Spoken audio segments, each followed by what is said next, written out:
Hello दोस्तों, स्वागत है आपका आपके अपने चैनल दी एग्जाम हेल्पर में। तो दोस्तों, मैं इस वक्त हूँ एसएससी की न्यू वेबसाइट पर और यहाँ पर आपको आज की डेट में यानी कि 21 जुलाई की डेट में एक अपडेट देखने को मिल रहा होगा। यहाँ पर लिखा हुआ है general instruction for the candidates. तो क्या अपडेट निकल कर आई है? आगे से जितने भी एग्जाम एसएससी लेने वाली है उन सभी के लिए ये जनरल इंस्ट्रक्शन रहने वाले हैं। तो एसएससी ने इनको अलग से जारी कर दिया गया कि आगे जितने भी एसएससी एग्जाम लेगी उन पर ये सारे जो इंस्ट्रक्शन है वो लागू होंगे। तो ये इंस्ट्रक्शन आपको जानना बेहद आवश्यक है अगर आप एसएससी का कोई भी एग्जाम देने आ रहे हैं। रिसेंटली आपका फेज 13 का एग्जाम होने वाला है, उसके बाद आपके SSC CGL, CHSL, MTS and उसके बाद जेडी वगैरह, स्टेनो वगैरह, ये सारे आपके जो एग्जाम है वो कंडक्ट होने वाले हैं। तो ये सारे जो भी इंस्ट्रक्शंस हैं आपको पता होना चाहिए कि क्या कुछ न्यू गाइडलाइंस है, क्या कुछ नए अपडेट्स एसएससी ने नए बदलाव यहाँ पर किए हैं और कुछ चेंजेस तो ऐसे किए हैं जो कि मतलब अपने आप में ही यूनिक चेंजेस लाने वाला है। और शायद इस चेंजेस में जो विद्यार्थी हैं उनको यहाँ पर थोड़ी मशक्कत का सामना करना पड़े। ठीक है, काफी सारी इसमें दिक्कतों भी आएंगी, मुझे लग रहा है यहाँ तक है। तो चलिए अब हम इस वीडियो को स्टार्ट कर लेते हैं। तो मैं उस नोटिफिकेशन पर आपको लिए चलता हूँ जो कि आपका 21 जुलाई की डेट में आपको यहाँ पर देखने को मिलेगा। ठीक है, तो चलिए यहाँ पर हम देख लेते हैं। यहाँ पर आपको अपडेट दिख रही होगी। मैंने क्या करा है, जितने भी जो मोस्ट इंपॉर्टेंट इसमें अपडेट्स थे उनको हाईलाइटेड कर दिया, जिससे आपको समझने में बेहद आसानी होगी। और इस पीडीएफ को मैं अपने टेलीग्राम चैनल, जिसका नाम है द एग्जाम हेल्पर, ये आपको यहाँ पर दिख रहा होगा द एग्जाम हेल्पर, टेलीग्राम पर जाकर सर्च करेंगे, यहाँ पर मैं अपडेट डाल दूंगा। हाँ, रिसेंटली मैंने ये वीडियो बनाया था, फेज 13 के एग्जाम सिटी आउट हो गए, उसके लिए लिंक वगैरह सारा कुछ उसमें प्रोवाइड कर दिया और भी अपडेट ढेर सारी मैं डालते रहता हूँ। ठीक है, स्टडी मटेरियल भी फ्री आपको यहाँ पर मिल जाता है। तो चलिए, तो यहाँ पर देख लेते हैं। तो all candidates are advise to carefully read and adhere to all the instruction provided at annexure first below. Kindly ensure to follow each and every guideline mentioned to prevent any complication on the day of the examination। यानी कि आपको जितने भी rules and regulation SSC के द्वारा अभी बताए गए हैं इनको आपको अच्छे से पढ़ लेना है, समझ लेना है, जिससे आपके जो जिस दिन आपका एग्जाम उस दिन आपको किसी भी दिक्कत का सामना ना करना पड़े। अब क्या है, यहाँ पर ये नॉर्मल था, मैंने इनको हाईलाइट कर दिया कि कौन कौन से इंपॉर्टेंट है, जिससे आपको स्पष्टली पता चल जाए कि मुझे ये वाला बस मेरे काम का है। तो मैंने पूरा डिटेल में अच्छे से इसको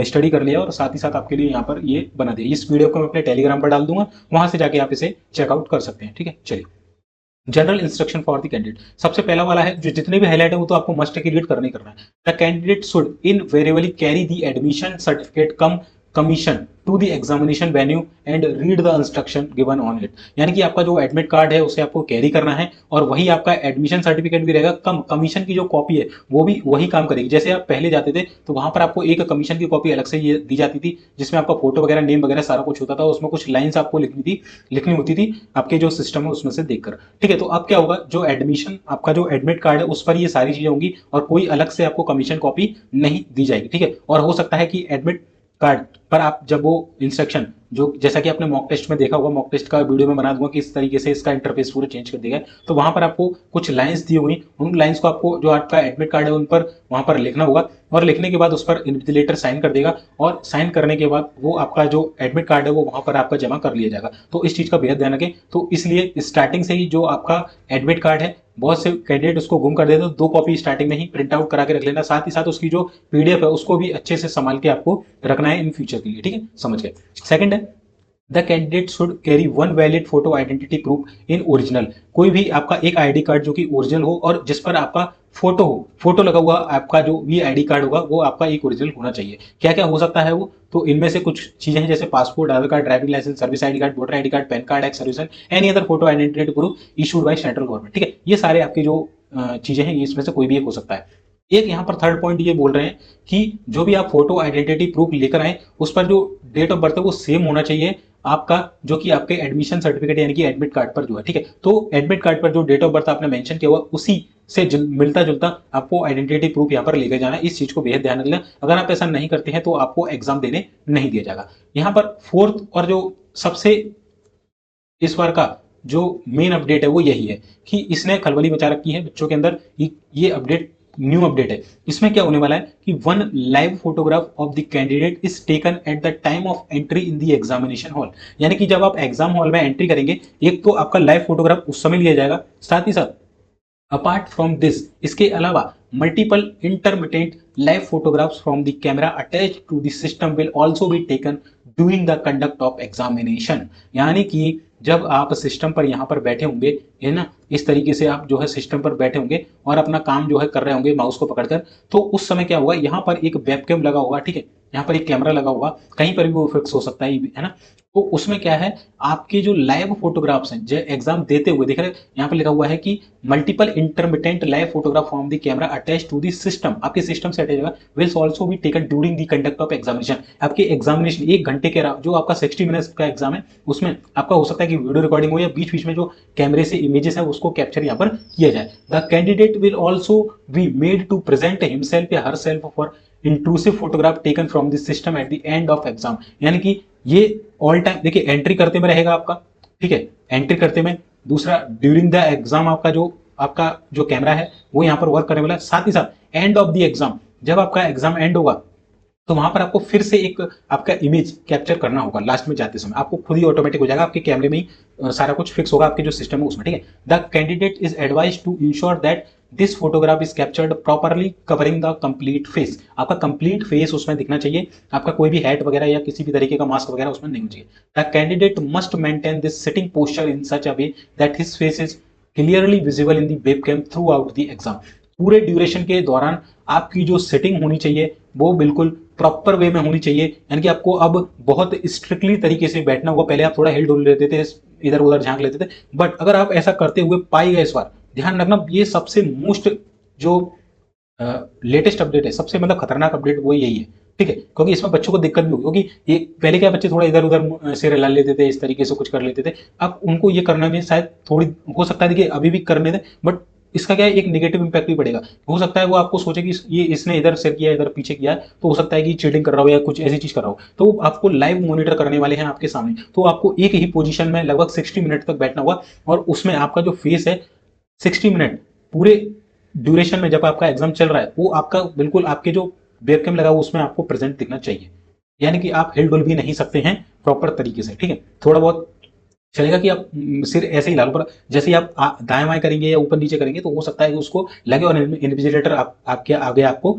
टोक दे वहां पर कि ऐसा मत करिए, ठीक है, या कुछ दिक्कत का सामना भी आपको करना पड़ सकता है। तो ये बहुत ही कॉम्प्लिकेशन चीज है, और इसमें मुझे लग रहा है जब आपका ये कैमरा बार बार क्लिक करेगा तो इसमें हो सकता है कि सर्वर में प्रॉब्लम आए, टेक्निकल कोई इशू आ सकता है, तो ये एक दिक्कत का सामना भी यहाँ पर जनरेट करने वाला है, ठीक है। देखेंगे बाकी आप किस तरीके से जो एसएससी है इसको मैनेज करती है, ठीक है, ठीक है। चलिए, और ये एग्जाम जो आपका लेगी एडिक्विटी करके आपकी जो संस्था है वो इसका एग्जाम इस बार लेने वाली है। If any candidate fails to comply with the above, अगर कोई भी ये सब करने में फेल होता है, इसको आदेश को मानने में, हिज या हर कैंडिडेचर में बी कैंसल्ड। साफ साफ लिख दिया भाई, मैंने क्या बोला, 60 मिनट तक आपको उस कैमरे में देखते रहना होगा। अगर आपने इधर उधर झांका, किसी भी तरीके की कोई भी मिसबिहेव किया, तो वो कैमरे में आपको कैद कर लेंगे और कैमरे में कैप्चर करने के बाद आपको वहां से डीबार कर सकते हैं, ठीक है। तो ये एक बहुत ही मतलब थोड़ा बहुत तो यार कैंडिडेट कर ही लेता है, मतलब इधर उधर, इवन वो चलो चीटिंग ना भी कर रहा हो बट इधर उधर देख लेता है थोड़ा, मतलब जब एग्जाम से थोड़ा सा स्ट्रेस होता है या उसको बेचैनी होती है तो इधर उधर कर लेता है। अब वो सोचिए और वो नॉर्मल भी कर रहा होगा तो उस पर शक किया जाएगा कि ये कुछ शायद गड़बड़ करने वाला है। तो ये एक बहुत ही ज्यादा स्ट्रिक्टनेस यहाँ पर एसएससी के द्वारा लाई गई है, ठीक है। तो ये सबसे खतरनाक अपडेट था वो यही था, ठीक है। चलिए अगला है, candidate are advise to keep their full face open, no mask या covering of face from any means is allowed. मैंने बोला था किसी भी तरीके का मास्क ओपन नहीं होगा, आपका जो चेहरा है वो क्लियरली विजिबल होना चाहिए। ये सारे जो इंस्ट्रक्शन है वो नीचे पीडब्ल्यूडी कैंडिडेट के 6 नंबर पे, जो भी पीडब्ल्यूडी कैंडिडेट है इनको आप एक बार रीड कर लीजिएगा। कैंडिडेट 7वें नंबर का है, candidate who are coming from non Aadhaar route during OTR advise to bring the same document is original and a copy thereof. यहाँ ये भी एक मोस्ट इंपॉर्टेंट अपडेट है कि जिन भी कैंडिडेट ने जो ओटीआर था, वन टाइम रजिस्ट्रेशन था, वो आधार के बिना किया, नॉन आधार कोई भी अदर आपने आईडी प्रूफ लगाया है, तो आपको क्या करना है, जब आप एग्जाम देने जाएंगे तो आपका वो ओरिजिनल होना चाहिए, साथ ही साथ एक उसकी फोटो कॉपी भी यहाँ पर होनी चाहिए। तो ये नॉन आधार वाले जो ओटीआर हैं उनके लिए यहाँ पर अपडेट थी, विच दे have filled at the time of registration, otherwise they will not be allowed to enter the examination hall। और आप आधार लेके पहुंच गए, आपने उसमें लगाया और कुछ आईडी, तो वहां पर आपको एग्जाम देने नहीं दिए जाएंगे, ठीक है। तो ये भी इंपॉर्टेंट है। 8वें नंबर का है, candidate must ensure that examiner या invigilator sign on their admission certificate cum commission copy before leaving the examination hall. आपके जो एडमिट कार्ड आप लेकर आए हैं, commission copy cum commission copy, उस पर इन्विजिलेटर के हस्ताक्षर होने चाहिए जो आपका परीक्षा ले रहा है उसके, ठीक है।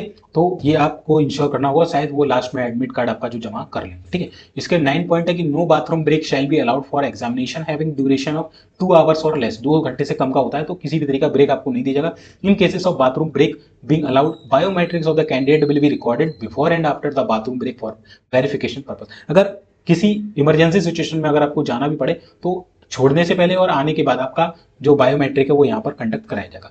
10वें नंबर का है candidate are advise not to write anything on the admission certificate before coming to the exam venue. Exam पर आने से पहले आपको किसी भी तरीके का एडमिट कार्ड के ऊपर पेन नहीं चलाना है। सारी जो आपको उस पर कुछ भी कलाकारी करनी है वो एग्जाम के ड्यूरेशन में एग्जाम हॉल में बैठ के करना है, ठीक है। घर से कुछ भी कर नहीं करना। Otherwise their entry to the examination venue will not be permitted, ठीक है।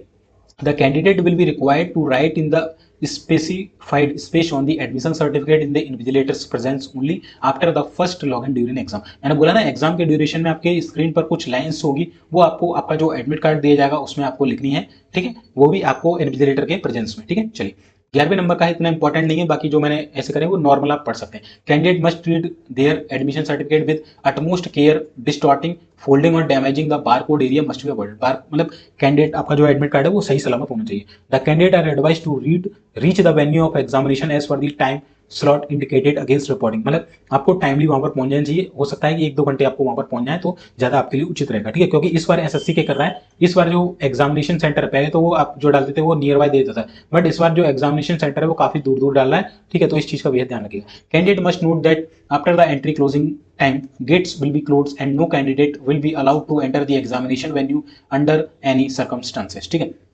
तो आप बता रहा हूँ कि एग्जाम की जो एंट्री टाइमिंग है उसके बाद आपको किसी भी तरीके का यहाँ पर जो है ट्रीट नहीं किया जाएगा, आपको जो एंट्री है नहीं दी जाएगी। 4 नंबर का इंपॉर्टेंट है कि candidates can bring their on water बोतल ले जा सकते हैं। उसमें क्या होगा कि वाटर बोतल जो होगी वो ट्रांसपेरेंट होना चाहिए, ठीक है। समझिए स्टील वगैरह की ना हो, ट्रांसपेरेंट हो, क्लियरली उसमें विजिबल हो। No candidate will allowed to leave the examination lab before the completion of the examination time of any reason, है ना। यानी कि अगर आप एग्जाम के ड्यूरेशन में लैब छोड़ना चाहते हैं तो आपको परमिशन नहीं दी जाएगी, और अगर दी भी जाती है तो आपको री एंटर नहीं करने दिया जाएगा किसी भी हालत में, ठीक है। तो ये चीज ध्यान रखिएगा। 16वें नंबर का candidate shall be permitted to appear in the exam only at the venue as specified. आपके जो वेन्यू एडमिट कार्ड में दिए गए वहां पर ही आपका एग्जाम होगा। 17वें नंबर का candidate are advise to visit the exam at least 1 day before. 1 day पहले आकर आप अपना जो एग्जाम सेंटर है वो देख लीजिएगा अपने सेफ्टी के लिए, ठीक है। बाकी ऐसा कोई दिक्कत वाली बात नहीं है। Candidate must ensure that they do not appear in the examination more that once. एक से ज्यादा आपको एग्जाम में शामिल नहीं होना है अगर आपने 2 एप्लीकेशन भरनी है तो, वरना आपके खिलाफ एक्शन लिया जा सकता है, ठीक है। 19th नंबर का है candidature of candidate is purely provisional.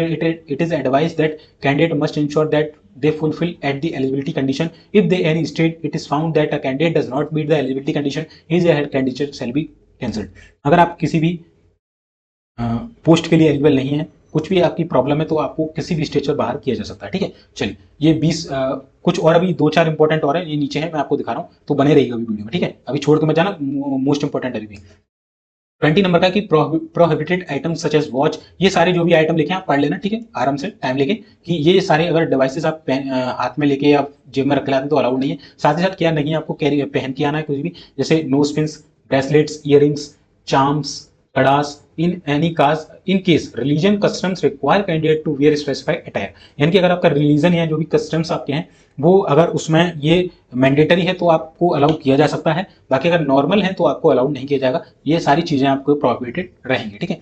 Candidate are advise not to bring bags and prohibited items into the examination venue. In case they bring any such item they would have to make their own arrangements for safety custody of such item. The commission will not be liable to make any arrangement of safe custody of such item. यानी कि आप bags वगैरह या heavy mobile वगैरह लेके जाते हैं, कुछ भी ऐसी चीज जो बहुत सारा पैसा आप लेके चले जाते हैं, तो आप कोशिश करिएगा कि जितनी चीजें रिक्वायर हैं केवल मैं उन्हीं को लेकर जाऊं और उनको एक सेफ जगह पर रखूं। अगर जो एग्जामिनेशन वेन्यू है वो आपको प्रोवाइड नहीं करा रहा तो आसपास जब आप रख रहे हैं तो ऐसी जगह रखिएगा जहां पर मोस्ट ऑफ द कैंडिडेट्स रख रहा हूं। ऐसा नहीं कि आप कुछ अलग ही जगह पर रख के आ जाए किसी भी नॉर्मल दुकान पर, जहां सारे कैंडिडेट्स अपना बैग रख रहे हों, उनके साथ ही आपको वो चीजें रखनी है, ठीक है, समझिए। चलिए pen and paper for rough work would be provided in the examination lab. Pen नहीं लेके जाना, पेपर नहीं लेके जाना है, आपको एग्जामिनेशन हॉल में वो दिया जाएगा। All exams labs are under video surveillance. Electronic watch timer will be available on the computer screen to the candidates, ठीक है। वॉच आपके कंप्यूटर स्क्रीन पर दिखती है, आपको मालूम है, ठीक है।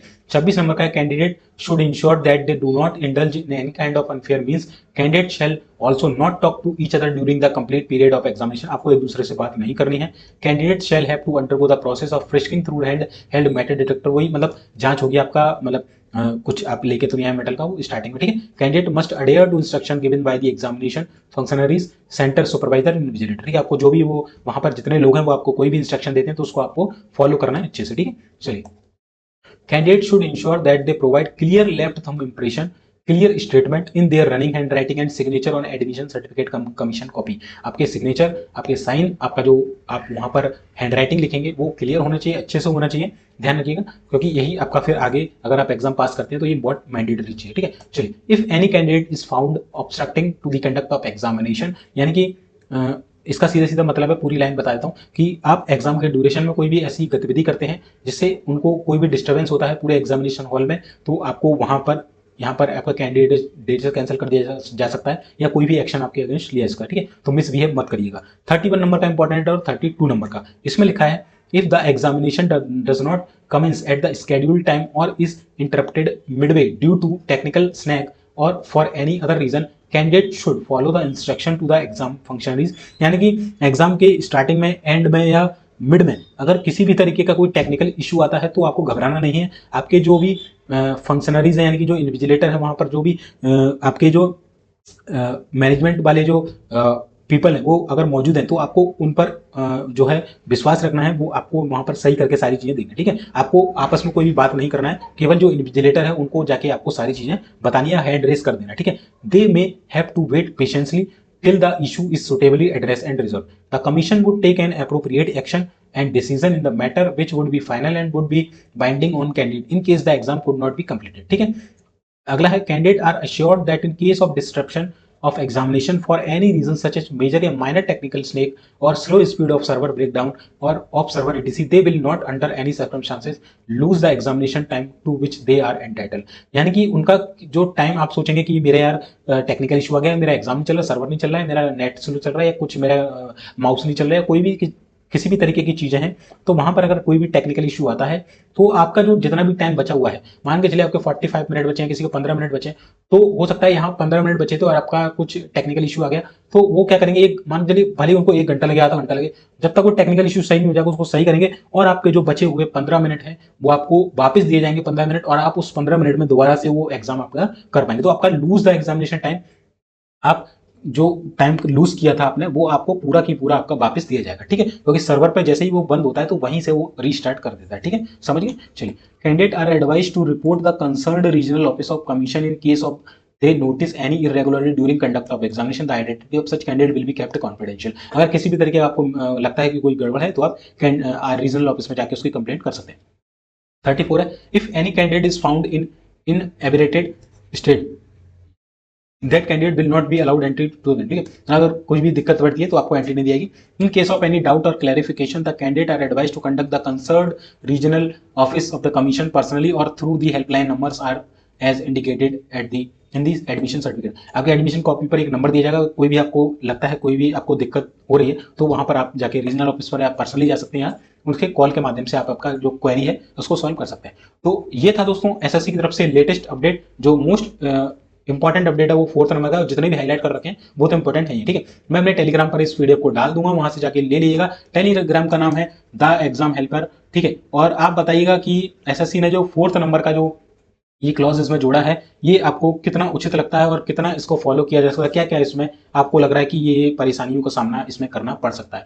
आई होप आपको ये वीडियो अच्छा लगा होगा। इस वीडियो को अपने फ्रेंड्स के साथ शेयर कर दिएगा, जितने भी एसएससी के एग्जाम देने वाले हैं इन फ्यूचर में आपके लिए काफी इंपॉर्टेंट होना है। इस पीडीएफ को संभाल के रख लेना, मैं अपने टेलीग्राम पर डाल दूंगा, वहां से आप इसे कैरी कर सकते हैं। बाकी वीडियो अच्छा लगा लाइक कर देना। इसी तरह की और एसएससी की अपडेट्स के लिए हमारे चैनल को सब्सक्राइब जरूर करिएगा। मिलते हैं फिर नेक्स्ट वीडियो में, तब तक के लिए जय हिंद जय भारत।